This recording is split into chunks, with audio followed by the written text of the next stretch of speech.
Living together. The Polar Bear. The Polar Bear. Story by Olivier Dupin and illustrations by Silvana Benahi.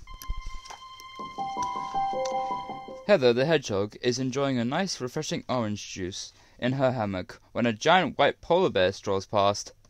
He passes Heather's house, suitcase in hand, and disappears into the house next door. Right then, Heather's best friend Ralph comes to see her. Everyone is talking about that terrifying bear who has moved in next door to you. All the locals are scared stiff, and I have to admit, so am I. He hasn't done anything wrong, says Heather. What are they so scared of? They're scared of being eaten, cries Ralph.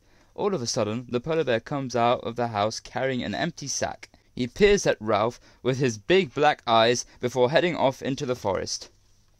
A short while later, the bear returns, but this time his sack is full.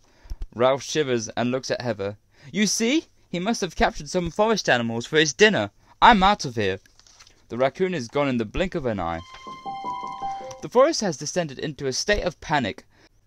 Margot the magpie has taken it upon herself, as she always does, to spread the news. And the more time that passes, the more outlandish the stories become. I heard he eats whole pig for breakfast, says the piglets, who all seem to be alive and well. They say that polar bears captured beavers and caged them up, adds Billy the beaver. Nonsense, scoffs Heather. Don't believe everything you hear. The hedgehog, annoyed by all the gossip, goes home. From her window, she watches the polar bear come and go. He always leaves home with an empty sack and returns some time later with a full one. Even she starts to find this a bit strange. What could he have in the sack? As the day goes by, winter arrives in the forest. The cold suddenly sets in, and a thick, frozen blanket of snow covers the ground. There is also a strong icy wind which keeps the forest residents shut up in their homes for days on end. Heather starts to worry as she doesn't have much left to eat. Heather decides to brave the cold and venture out into the forest. The ground is frozen, making her slip despite her little claws.